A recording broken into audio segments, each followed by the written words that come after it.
All right. Good morning, everybody. Happy Thursday. So, last class of the week. So basically, just to sort of, how shall we say, um, map out the rest of this semester. So we have today's class, then we have next Tuesday's class, and then of course next Thursday is Thanksgiving, so there will not be class, obviously, on that day. When we get back from Thanksgiving, there'll be two lectures left to give. And I'm not sure how fast I'll get through these next few topics. So possibly on that Tuesday after Thanksgiving, I might cover maybe the first like 10, 20 minutes or so. I may go over just the leftover, just I guess sort of 477 leftovers, not Thanksgiving leftovers. We'll go over a few topics I may not be able to finish today and Tuesday, but then the rest of the class, so Tuesday, the majority of that class will be, of course, exam review, and Thursday can be of that week after Thanksgiving, which is going to be our study week. That could be our Thursday of that week could be just extra review. So really, if I end up taking up 20 minutes or so of that Tuesday after Thanksgiving, well, then at least Thursday will be another whole day for more exam review. So it's not going to really make a big issue. So that's kind of that. So I'll have probably one more assignment I'll probably post sometime next week, and it'll be due probably on that Friday of that study week. You're probably thinking, well, we have a homework and you have an exam the week after. You can think of it as, well, it's like studying for an exam because that homework, I mean, all the homework I give in class is going to be those kind of questions on the exam. So really doing that homework that final assignment that's due on that Friday of study week, it's really just like studying for the exam. So really, it's in a sense, it's not really a terrible, not the worst thing on the planet to have you do. So, of course, for most part, just like midterm, the final will cover a lot of stuff that was on homework and maybe a couple of sort of conceptual questions I can put on there, but mostly will cover the homework type problems.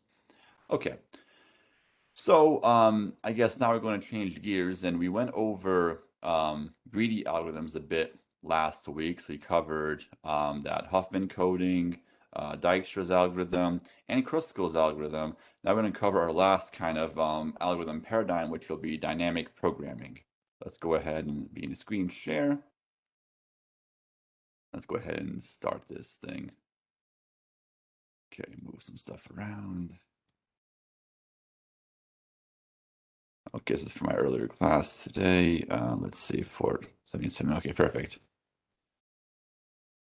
Okay, so let's go ahead and create a new notebook, a new page, I'm sorry. This will be for dynamic uh, programming. And I'm going to set this up like this. Okay, so dynamic programming is going to be just a different kind of algorithm sort of class. So we covered divide and conquer earlier this semester. We covered several divide and conquer algorithms, and we covered just recently a couple of greedy algorithms. So it's going to be just a separate kind of paradigm for algorithms, a class of algorithms. This is going to basically be an enhanced kind of brute force approach. Enhanced brute force. And the idea is you have problems that are brute force, which will be very slow, and this approach is a way to speed that process up. So you have a set of subproblems. So basically, you have a set of subproblems, and you're going to use existing subproblems to construct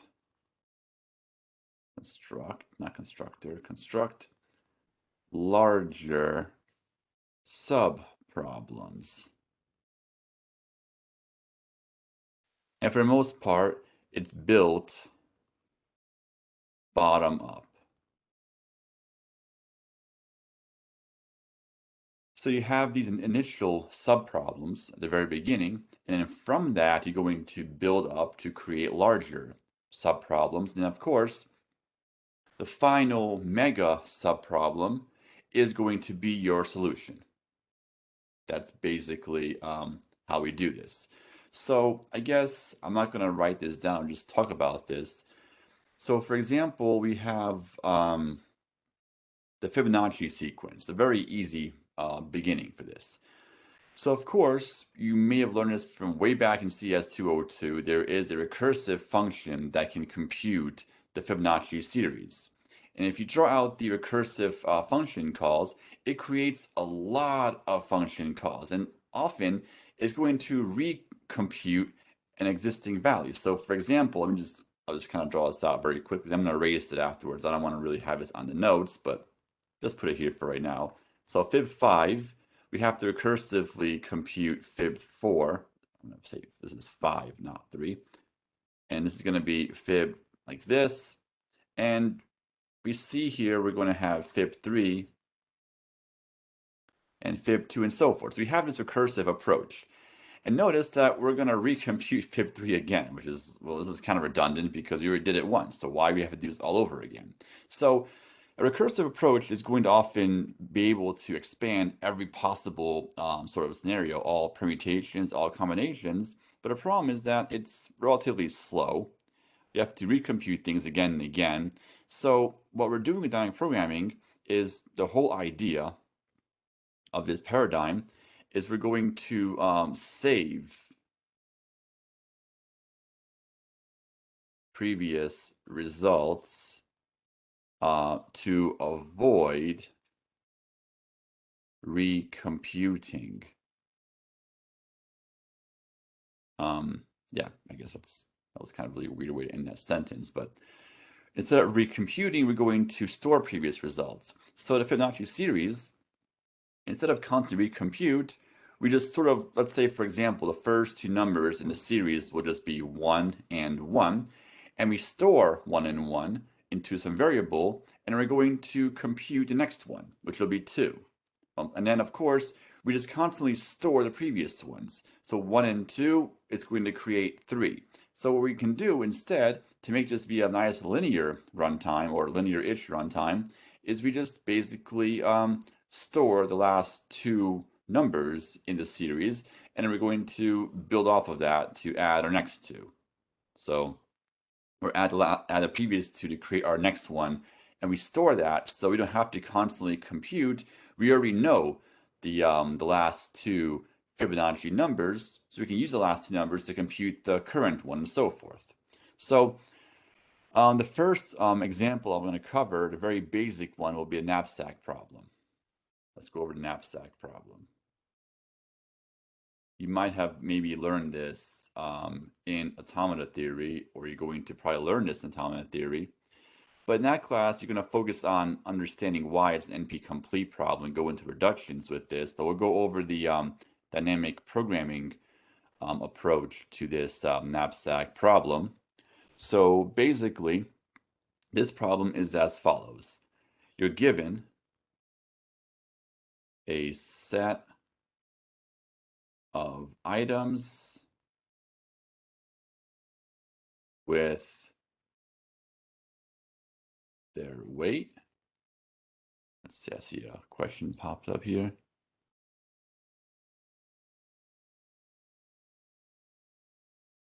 So using a cache, well, I guess the cache is basically a way of sort of storing and saving. So this, yeah, I'd imagine that would be the same approach as the dynamic programming approach. So yeah.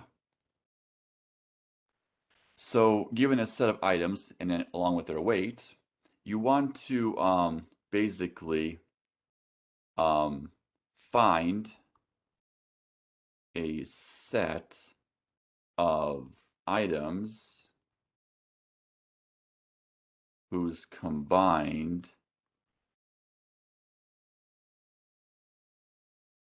weight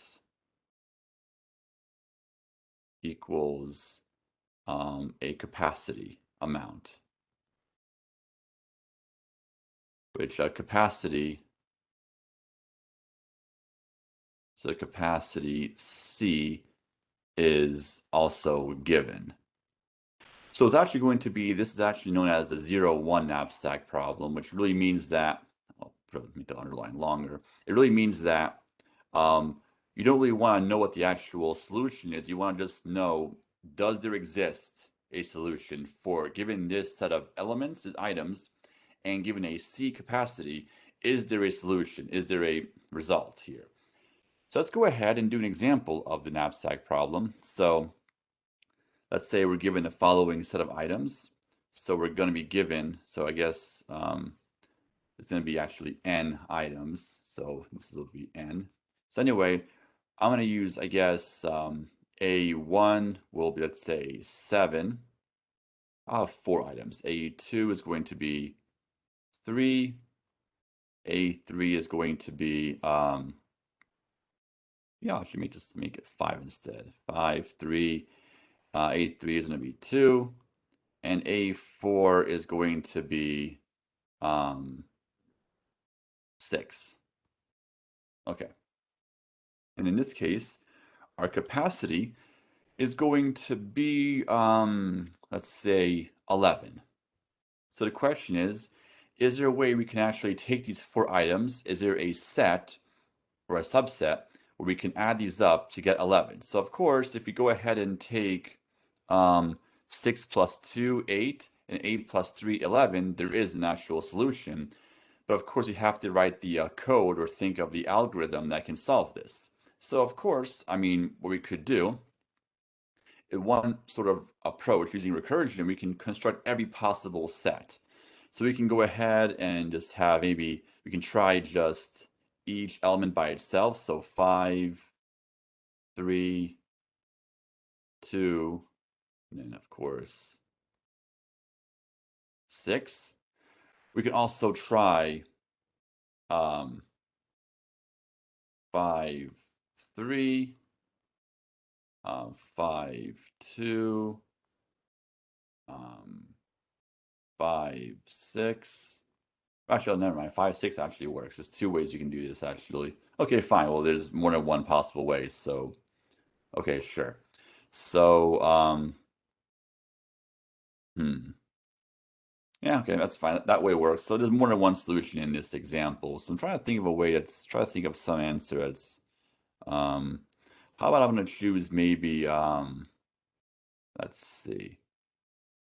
I'll pick, okay, I'll choose 11. Good enough. I don't have to really get too extreme about this. So anyway, we can construct every possible set and then verify each one of them if their weights combined together equals 11. And once we find a set, then we can answer the question, yes, it's true. We found a solution.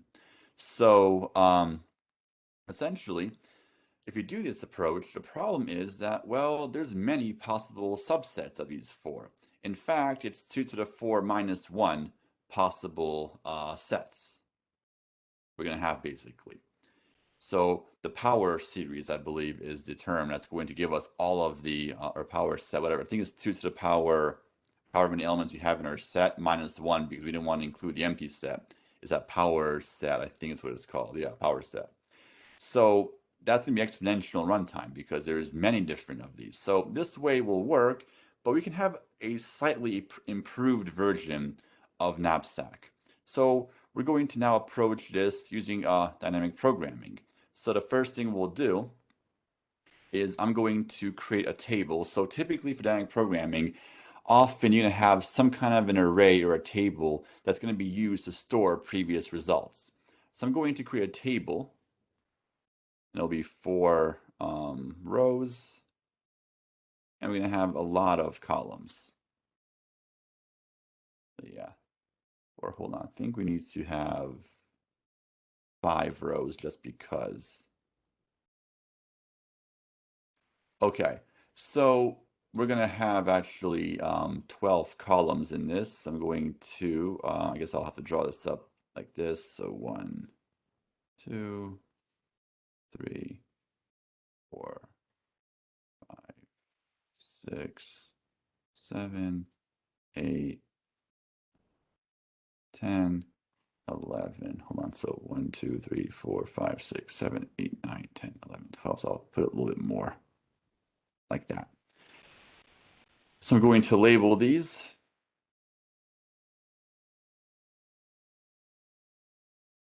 And I'm just going to first set this up like that. And this is going to be basically A1, A2. Actually, no, it's going to be, this will be A1, A2, A3, A4. This is going to be just an empty set right there. So we're going to store true and false values into this structure. And really, the answer is going to be this. So what if we actually end up getting a true in any one of these spots, that means we have a solution. So basically, those red numbers are going to be different capacities we're able to actually get. And then the blue numbers on the left will be just using these items. We're going to see if we can actually hit these capacities. So initially, the very first row, we're going to have a true over here because we actually can get 0 using nothing by just being kind of already there. And then, of course, for the rest of these, it'll be false because we can't.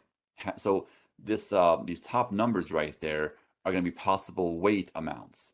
Using nothing, we can get weight of 1, weight of 2, and weight of 3, and so forth. So we're going to leave those all as false. So now what we're going to do is we're going to copy everything from the top row and bring it down. It's very tedious time programming in general. Once you find a solution, once you understand how a solution works, it's very tedious, but it's a very nice, elegant solution. And dynamic programming was that word that they used to coin this paradigm. I don't know why they called it that. I guess it sounded pretty cool, and I'm guessing that whoever I think it was Bellman, or I think it was, I don't know, I'm not sure. I think it was Ford who came up with this idea back in the day. Used this term dynamic programming to make it sound fancy, so probably he was able to get grants, I'm guessing, for this work. So using so going sort of from, I guess, right to left, there's no matter which way we do this, we want to find the first instance of where we find a true value. So from right to left in row 1, we look at all of these one by one, and we see they're all falses. But at some point, we're going to hit this spot right there, which means we have a true. So we're going to go ahead, and since A1 contains the value 5, we're going to go 5 elements over to the right, and then mark this as true. Which means using only an item of weight 5, we're able to get a knapsack of a combined weight of 5. And 0, of course, is always going to be, we can always get 0 because we can just not use any item and get 0 every single time. So far in our solution, we know that we can actually get a size 5 sort of weight. Okay, so now we're going to go ahead and bring down, we're going to copy everything from the row above and bring those down to our next row, just like this.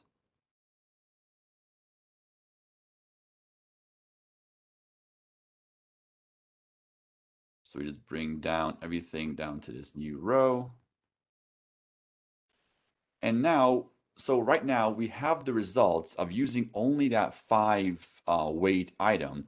We know the results. So far we can get a size 0 knapsack or a size 0 combined weight, and we can get a size 5 weight. So far it's all we have. So we have those results stored so far into this table. Using this A2, we're going to basically going from right to left once again. We're going to find our first true value. And going from right to left, we see that at column 5, we have a true.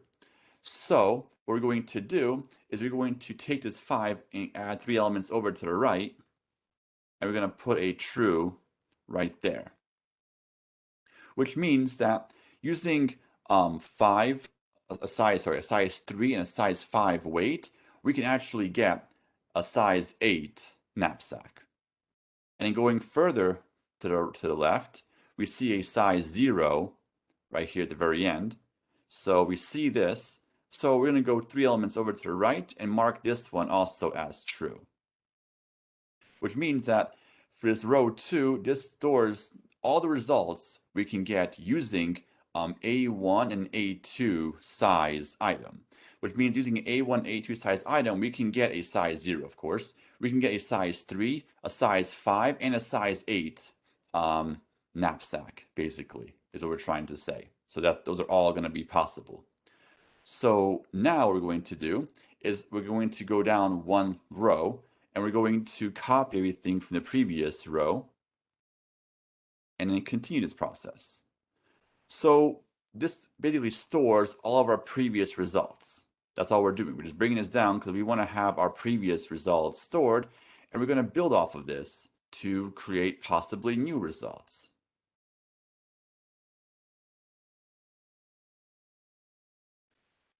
So now what's going to happen is we're going to say, well, for A3, for this row, we're going to have this size 2 element. So going from right to left, the first true value we have is going to be at index 8. So we're going to take that index 8 and plus 2 because A3 has the weight of 2, add 2 over, and mark this now with a true, which means using an A1, A2, and A3 sized items, we can create a knapsack of size 10. It is possible.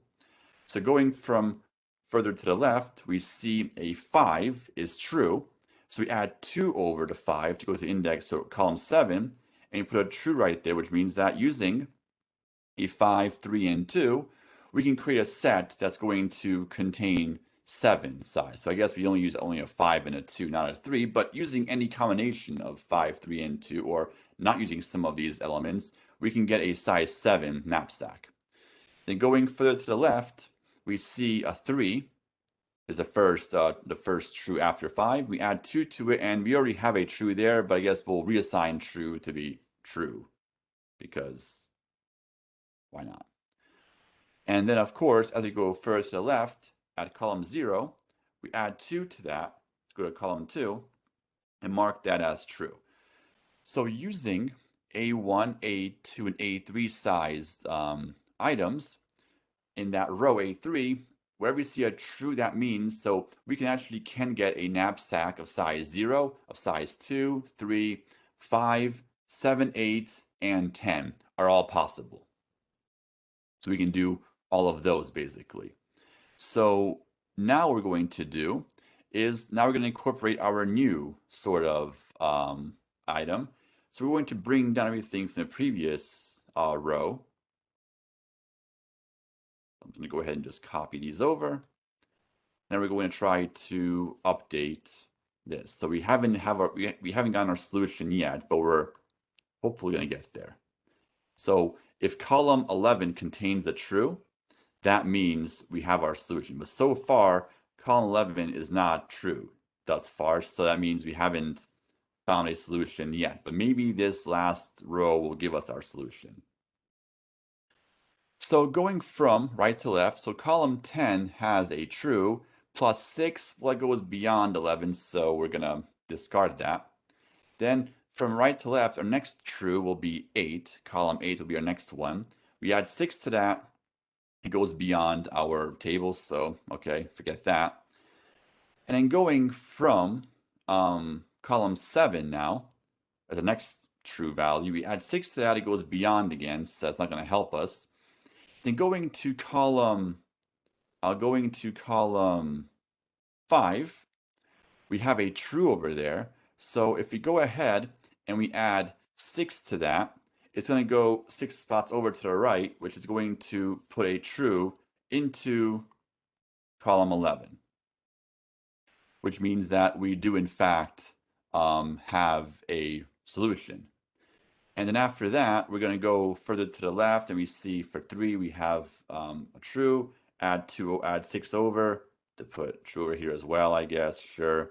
And then we can do 8, and then we can also get 6 as well. So we can go, of course, we can also put 6 over here as a true as well.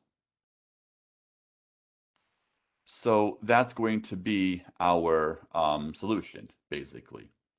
So because right here in this block right there, we have a way, oops, not that one, my mistake, this one. this contains a true, which means you're able to find a way to get a size 5 knapsack, so adding a 6 to it will give us 11. And in fact, we found two ways to find 5. We found it by using just a 5 by itself and using 3 and 2. We found two ways, but we don't really care how many ways. We only care, is there a way to do it? So all we're doing is taking our previous results from our previous row.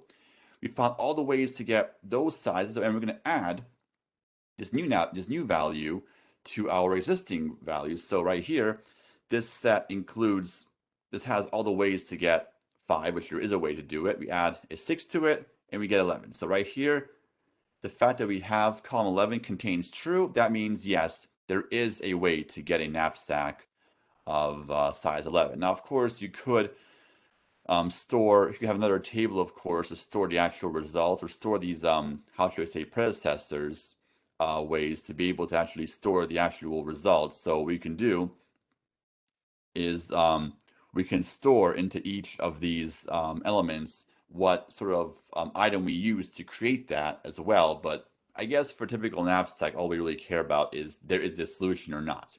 Now, if there's no solution for a particular knapsack, so for example, let's try one that won't work. Okay, how about C equals, for C equals 7, let's say. That would not work. There is no solution in this case. Or, actually, no, there's a solution first. Okay, hold on. Let's try to think of one that doesn't work. I think 12 doesn't work. I think we can't get 12. Okay, so exactly, we can't get 12. There we go. So if we do it for 12, you'd have an extra column, and we would see that for every single row, 12, column 12 would contain a false, which means that there is no solution. So you can, of course, work that out if you want, but not really too hard. But in this case, we have for C11, it can be done. So that's a very simple dynamic program to solve the knapsack problem, essentially. So a 0-1 problem means we only want to know, is there a solution or is not a solution? Here, yes, a solution exists. So what's the runtime for this approach?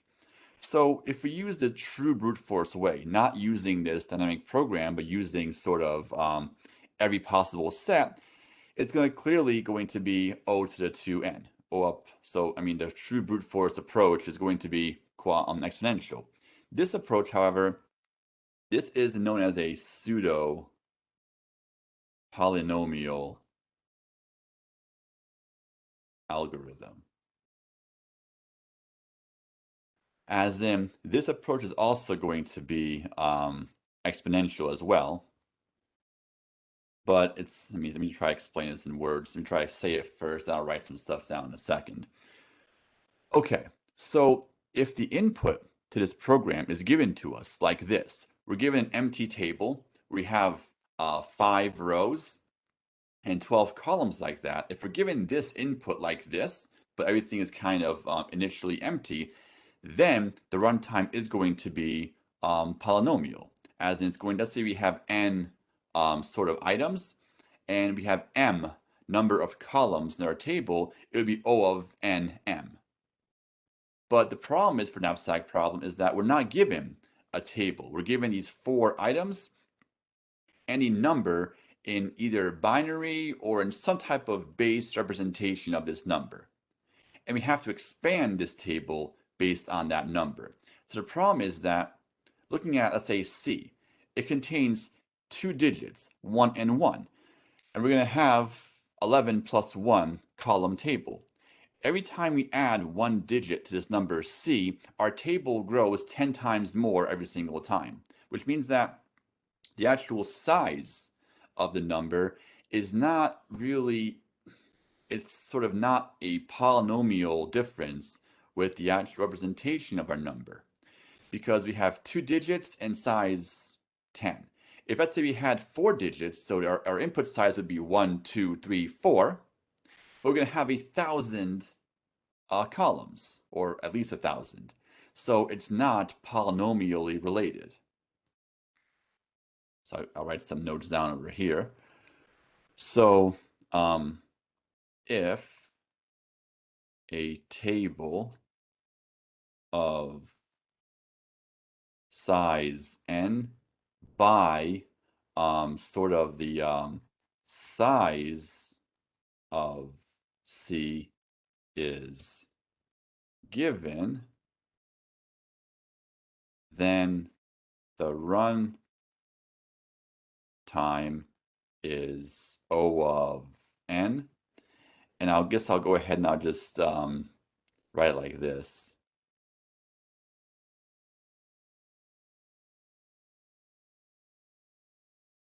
So C unary means that basically we're sort of expanding C in unary notation. So unary is a base, so it's a base 1 representation of a number. So essentially, if we're given the size of this table, or if let's say we're given C not as a base 10 number, or not even as binary, we were given it like in caveman notation, as how a professor who taught this class, explained it. So if you use caveman notation, where instead of saying 11, we actually wrote it like this instead. 1, 2, 3, 4, and then if we were given the input like that, then it would be actually polynomial, because the size, the amount of digits we have, represents the actual size of the number. So let's say we had 100, instead of giving us 1, 0, 0, 3 digits, we tally up 100, like in this type of format. You can see the input would be very large, but the input size represents the size of this table. So then with respect to the input size, it would definitely be polynomial. But the problem is typically this C is given to you in base 10 or at least base 2 binary representation. And even in binary, the number of digits and the actual size that number represents is not polynomial with respect to each other. So basically, if we're given a number, C-unary really means the term that Larmor would use for this is caveman notation.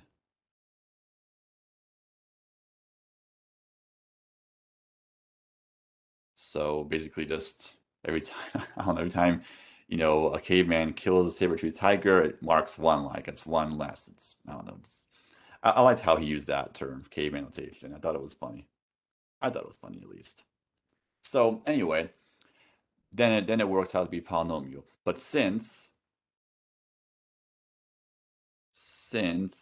that capacity C is given in base 2 or larger, so base 2 or base 10 are kind of more common, base or even base 16 or larger. So it's given in base 2 or larger format. The amount of sort of columns in the table is not polynomial with respect to hold on, respect to the amount of digits in C. Because if you have 4 digits, it's not going to be a polynomial amount of columns. It's going to be the base, a number up to the power number of digits of C, basically, which is not going to be sort of polynomial with respect to that. If you add 1 digit, table gets 2 or at least 2 times bigger for every digit we add, which is definitely not polynomials. 2 times 2 times 2 is 2 to the power n, or it's whatever base number to the power n, basically, or power of the size of number of digits of C. So that's our first, I guess, our first dynamic programming problem. It's a very basic, simple one. So I'm going to go ahead and now talk about another one, which is kind of a bit more interesting. It's based on Knapsack Problem. Now, the ACM student president said that this problem has been really beaten to death. It's a very much overused problem, and I agree, but it's a very nice example that covers more about dynamic programming. So the next topic we'll cover is going to be um, break amount into chain. I don't know, break a dollar, I guess. We're not going to break a dollar, but think about breaking a dollar. So we want to go ahead and figure out how many ways can we break a dollar or break some currency amount. So of course, when Squidward was asking SpongeBob to break a dollar in one time when he had a day off, Squidward, of course, SpongeBob went ahead and showed several different ways to break a dollar. So hopefully you remember, or maybe you don't never seen SpongeBob, but it was an episode where SpongeBob went over not every way, but several ways you can break a dollar. And the thing is, yeah, there are many ways you can break a dollar. So we want to go ahead and find a way. How many ways can we actually break an amount of a currency amount? So how many ways can we break a currency amount? So basically, the way this is going to work is you're given a set of coins. So you're given a set of coins with their value and a total amount, which we can also think of it as C. So it's kind of like a version of knapsack problems. So I am kind of doing knapsack, but this way we're sort of how many different ways can we do? Except that for this coin problem, the coins can be duplicated. So the coins can be duplicated is the way it's going to work. So in this example, let's go ahead and work this one out. So let's say we have a set of coins. So our coins we're going to have, so I'm going to say C1, we're going to have a 2-cent coin. I don't know what type of coin. I'm going to call it a straw penny or a straw penny from Family Guy. Although I don't think a straw penny was 2 cents, but I'm going to call it that because just a way to kind of ID that coin. So a straw penny or a straw penny will be 2 cents. And our other coin we're going to have will be a nickel. Then we're going to have a dime. So using, I guess, only 3 coins, I guess, in this case. Um, yeah, sure, just 3 coins. I mean, I don't want to add more because if I add a quarter into this, it'd be a very big table, so I don't want to have to do all that. So, let me see. I should use a penny, actually. Okay, fine. I'll use a penny. That might make this problem a little bit more interesting. So I'll have a penny and a straw penny there. I think a penny makes the problem more interesting. And I want to maybe get 17. So I want to say how many ways can I get 17 cents, I guess. So I don't want to use a dollar because it will be a 100-column table, which will take forever to work this out. Maybe even 17 cents might take a long time as well. So, well, anyway, maybe we'll sort of stop this at some point if it takes too long. So I do want to cover another problem as well. So we can start doing some graph theory stuff with dynamic programming next week. But anyway, for this problem, we're going to have 5 columns again. Let's see. You're going to have 5 columns, I think. Okay, so 1, 2, 3, 4, 5. We're going to have a lot of, 5 rows. We're going to have a lot of columns. So we're going to have, maybe I should make this a little larger. So we're going to have a lot of columns here because they go from 0 to 17. Okay, cool. So we have 17 lines. Let me try to do this kind of quickly.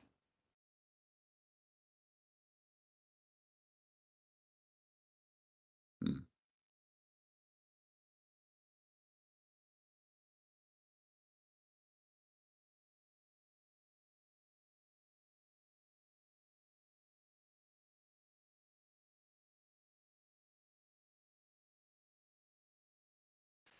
This is a very ugly sort of table, but It is going to have 18 columns. Let me just count this. 1, 2, 3, 4, 5, 6, 7, 8, 9, 10, 11, 12, 13, 14, 15, 16, 17, 18. So from 0 to 17, so 18 columns. So same idea with knapsack.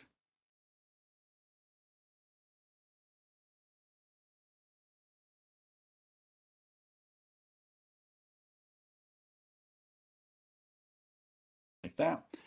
And then we're going to have basically our first will be sort of 0 cents, so using nothing at all. And then we're going to have our C1, which will be 1 penny. C2, which will be a 2-cent piece. C3 is going to be a nickel. And C4 is going to be a dime. Okay, so I guess for that topmost row, we're going to fill this out. So we're going to have one way to get 0 cents, and the rest of these will all be 0. Because really we can't really create any cents with nothing. We can create nothing or 0 cents. That's possible. Is one way we can do that. So once again, these numbers up top are kind of our coin totals. So to get 1 cent using nothing, well, there's no way we can do that. There's 0 ways we can. But we can get one way we can get 0 cents. Okay, so now what's going to happen is I'm going to now bring down the row above and just copy these down just like that. Well, actually, I'm gonna do it like this. Never mind. Let's just be more systematic about this. Okay. So basically, how it's going to work is we're going to look at the row above. So you want to know how many ways did we get 1 cent so far? 0 ways. And then what we're going to do is look to the left, and we have one way to get nothing, to get 0 cents. If we add a penny to that, then we're going to have all the ways to get 1 cent. This first row is kind of boring, but anyway. Then afterwards, for 2 cents, we're going to basically say, well, how many ways so far have you been able to get 2 cents? Well, 0 ways so far. So we're going to go and say, well, how many ways did we get 1 cent so far? Well, we have one way of doing that. So if I add a penny to that 1 cent set, then we're going to have a one way of being able to get 2 cents. So we have our 1 set that contains a total of 1 cent. If I add a penny to that, it's going to give us all the ways to get 2 cents. And the same idea, look at this column, look at the row above, we have 0 ways we're able to get 3 cents. And we have actually one way of being able to get 2 cents. If I add 1 penny to that set, now we have all the ways to get 2 cents, which is going to be 1. I'll do a few more, and I'm going to go to the next sort of row because it's kind of a boring row of examples here. So now, for 4 cents, I have so far 0 ways to get 4 cents. I have one way I was able to get 3 cents.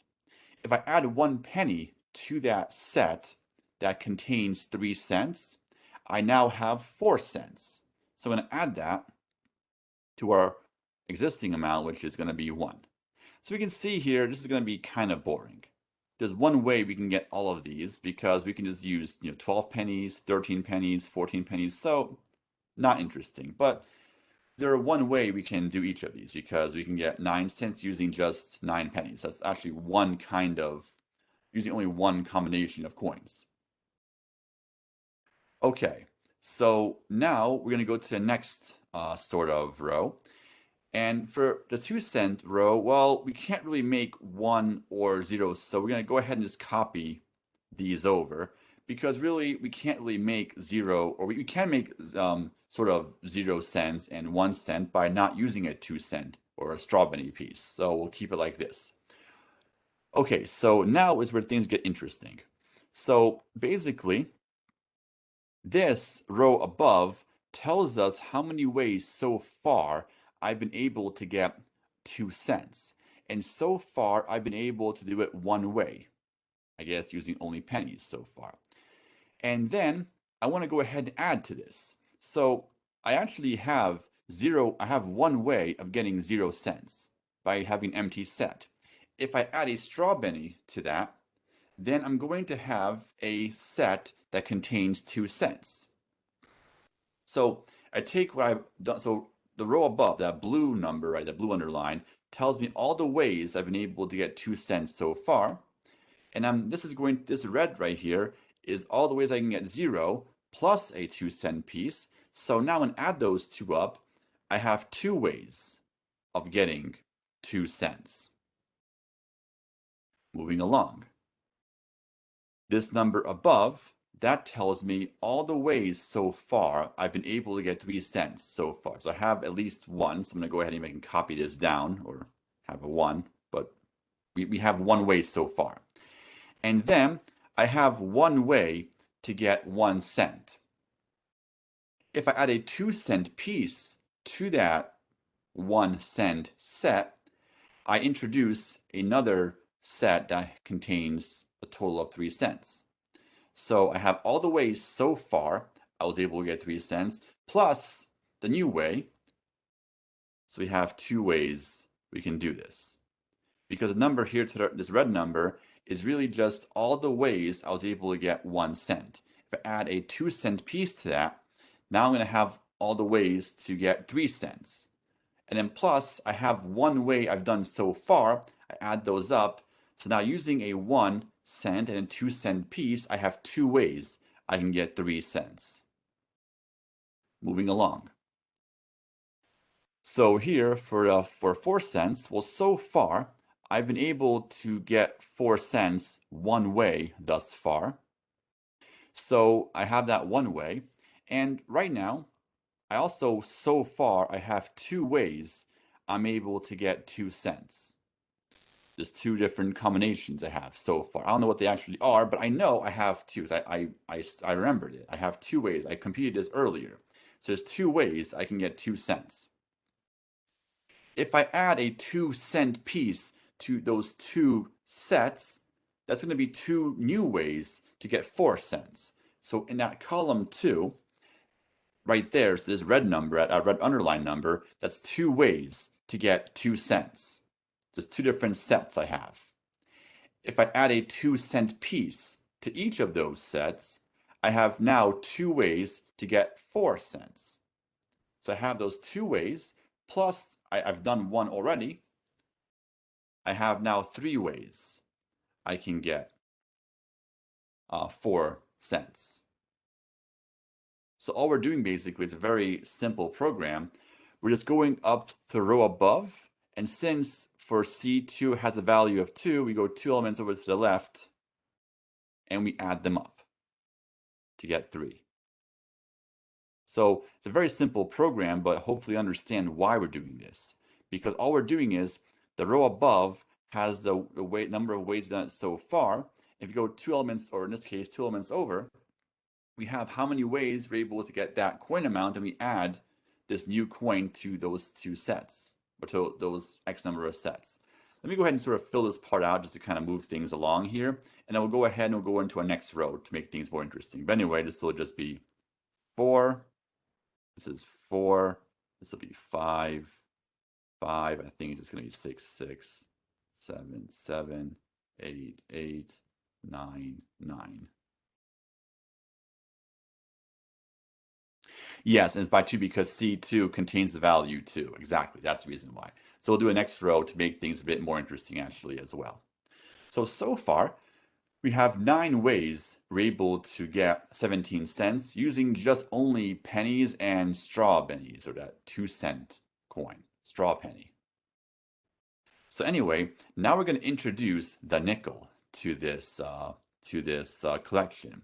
So right now, I'm going to copy everything above because really with a nickel, we can't really create 0, 1, 2, 3, or 4 cent sets.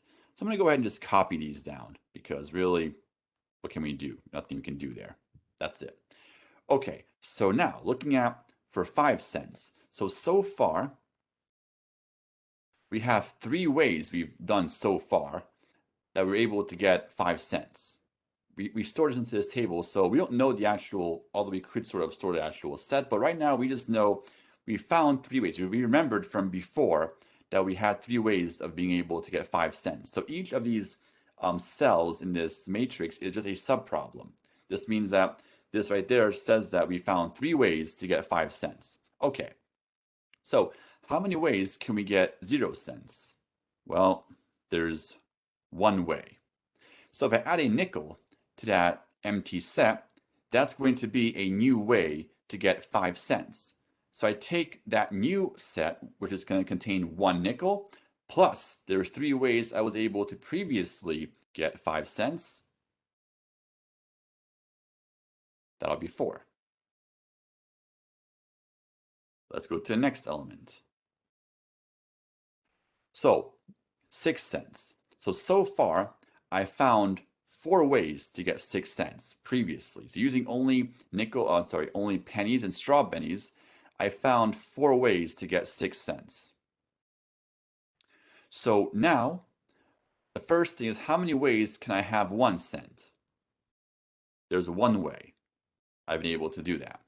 So that one set that contains a penny for 1 cent, if I add a nickel to that, that's going to be a new 6 cent set. So I take that new set, add it to the previous amount, which is 4. I have now 5 ways I can get 6 cents. Moving along, let's do a few more of these. Let's look at for 7. So far, I have 4 ways I was able to get 7 cents. I stored it from before. I have 4 ways to get 7 cents. Awesome. So now I want to add a new collection of coins to this. So I want to go ahead and say, well, how many ways can I get 2 cents? Well, there's 2 ways I can do it. I think it's using 2 pennies and then one using just a straw penny. So there's 2 ways I was able to do this. So to those 2 sets, if I add a nickel to each of them, that's going to be 2 new ways to get 7 cents. So I take that 2 new ways, plus I've done 4 ways previously. We have 6 ways to get 7 cents. So the idea here is you go up to the row above, and since C3 contains 5, you go 5 elements over to the left every time, and we add those 2 up. So it's a very simple pattern, but I hope you understand sort of why we're doing this.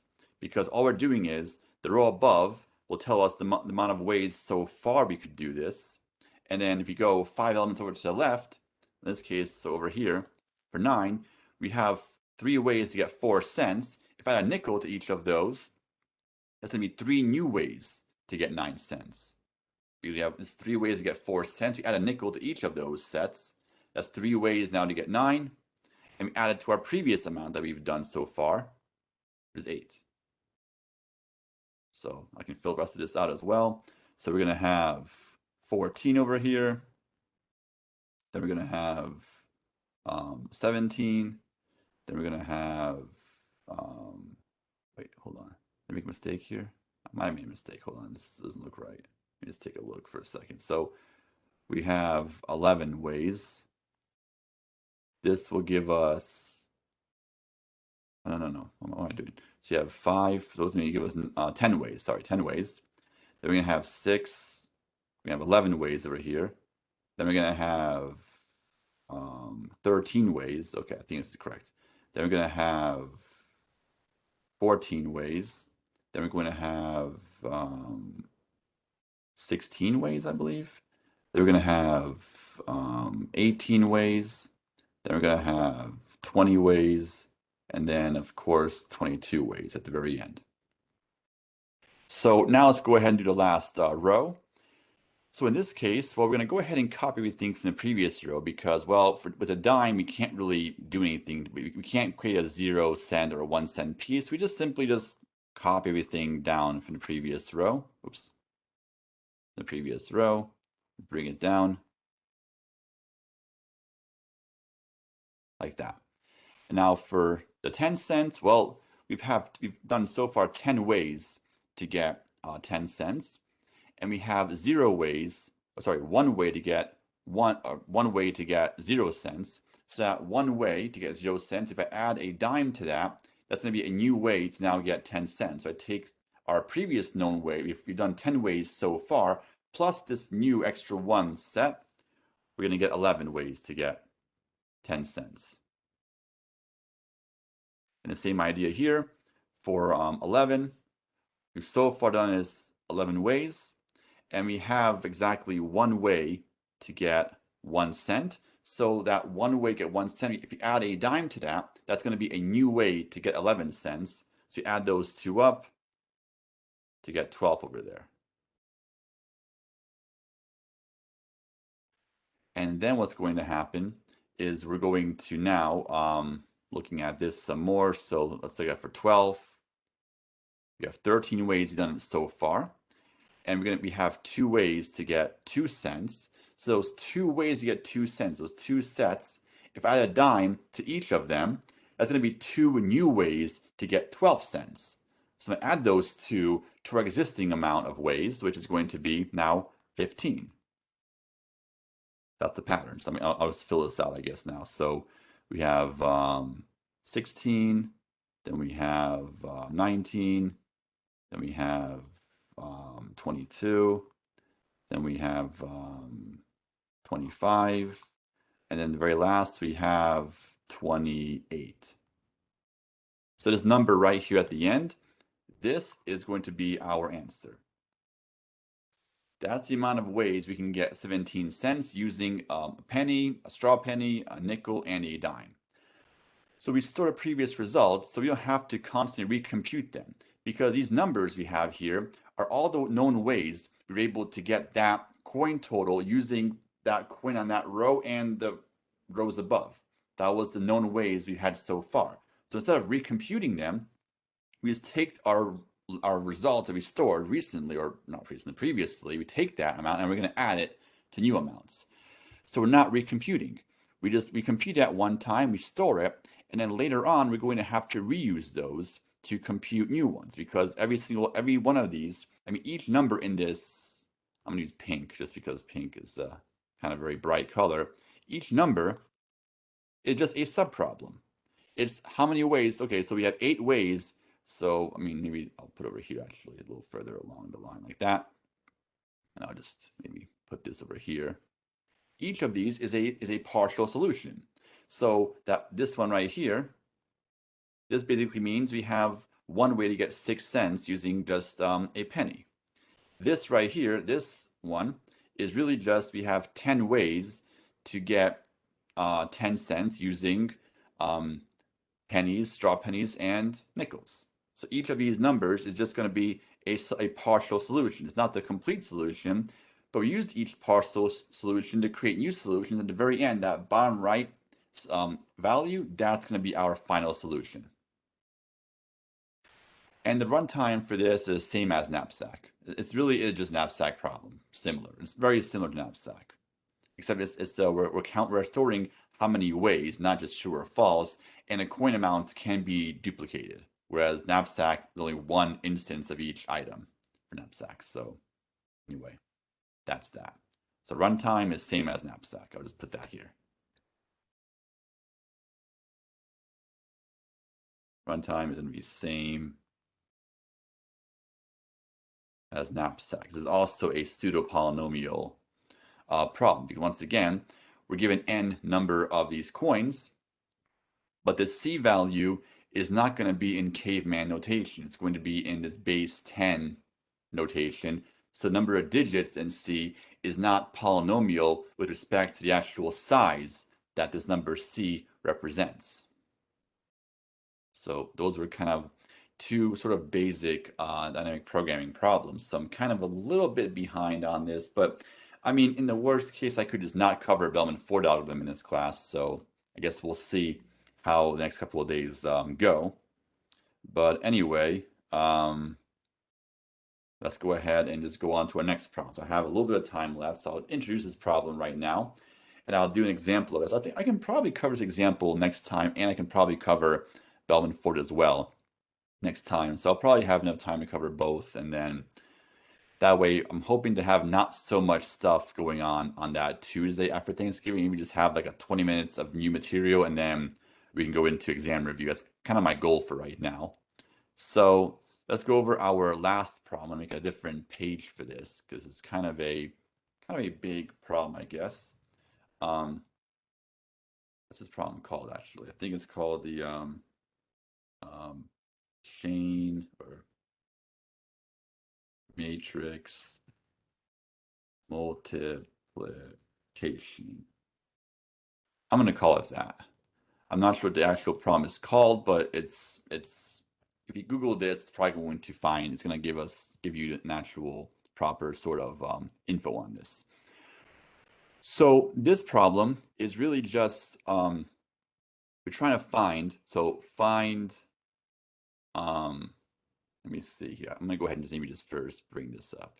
So we're going to have the following matrices. So we're going to have A times B times C times D. And I'm going to put the dimensions below. So we're going to have a 2 by 4. So A is a 2 by 4 matrix. B is going to be a 4 by 3 matrix. C is going to be a 3 by 6. And D is going to be 6 by 5. So this chain of multiplication is actually possible. So for matrices, we know that it's not a cumulative property because A times B is not the same as B times A. But matrices are associative property. So matrix multiplication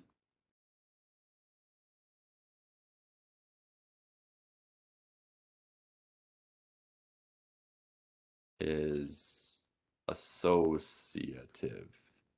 I believe that's the right term, which means that it really means this.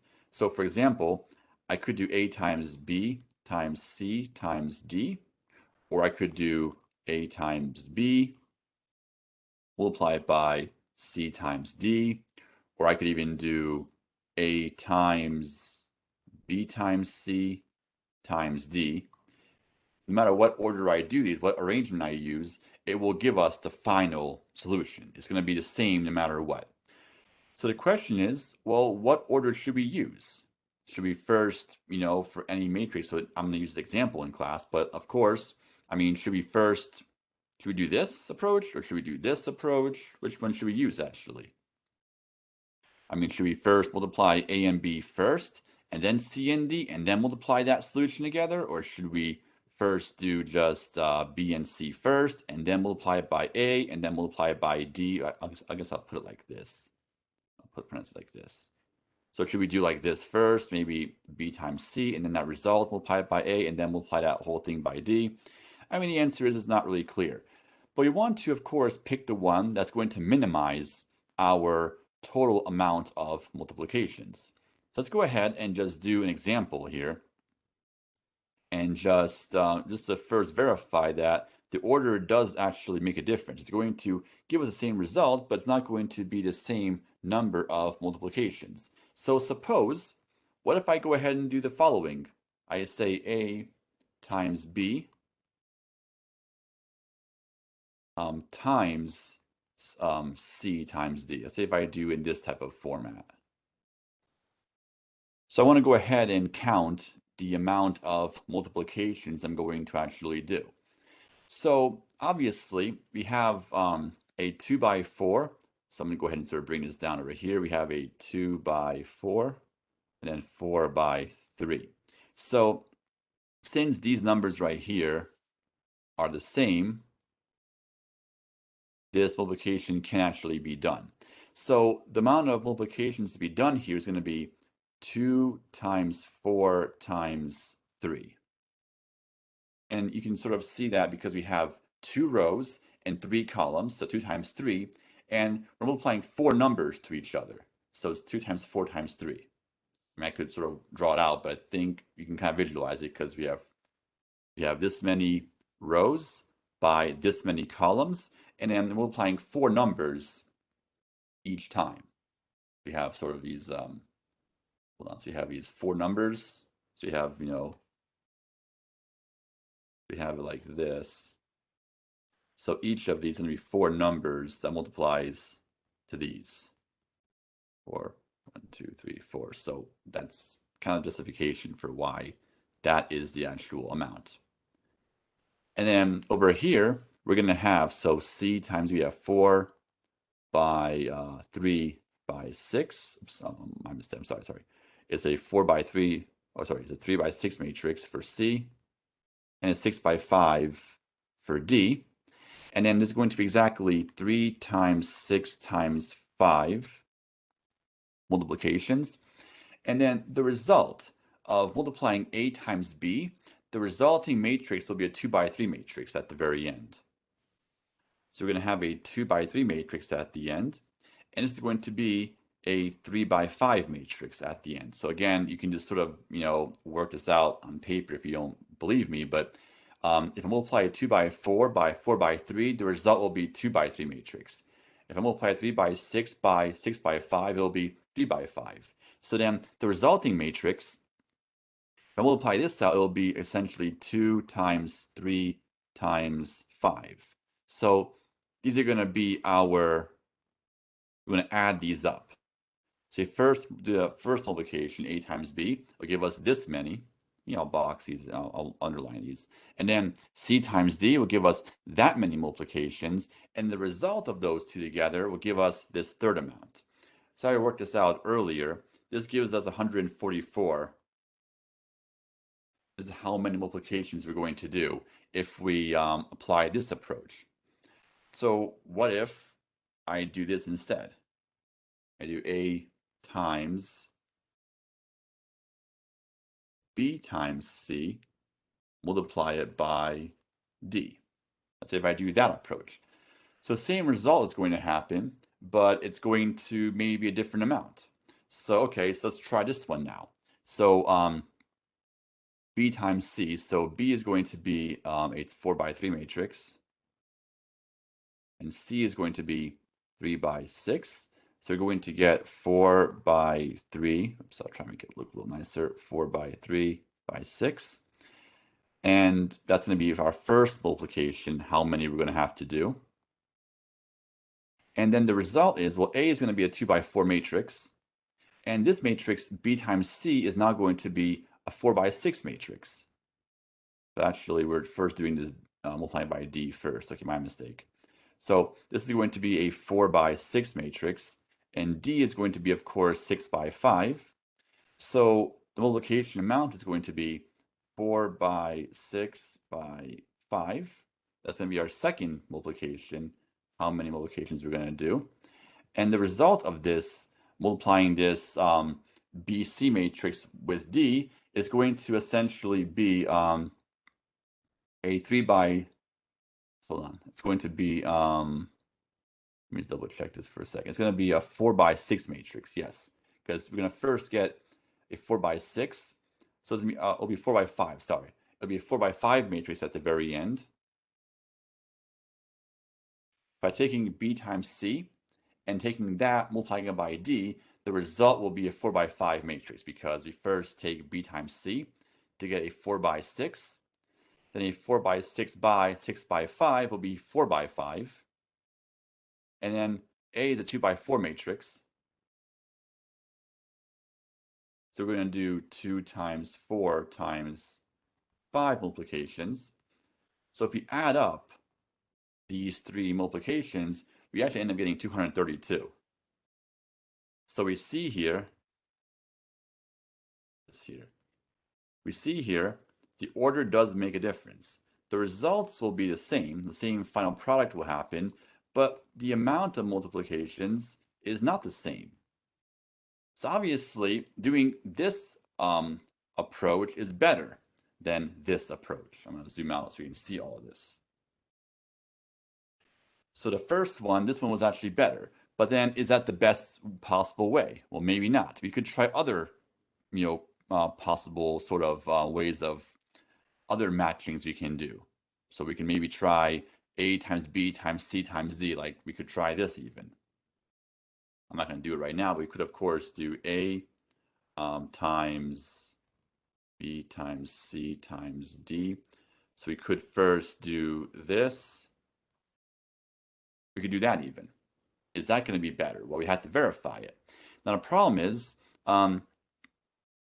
we can, of course, can just compute each of these and try every possible, ways of arranging these.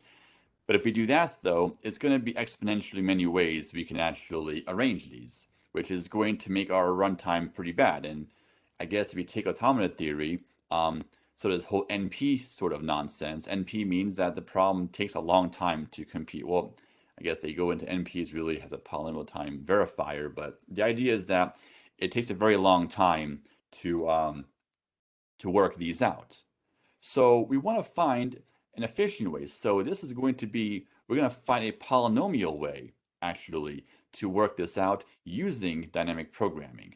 So next time, I'm going to introduce that problem and go over an example, go over this example right here, and using dynamic programming to find a polynomial time way of getting the minimal number of multiplications for this series.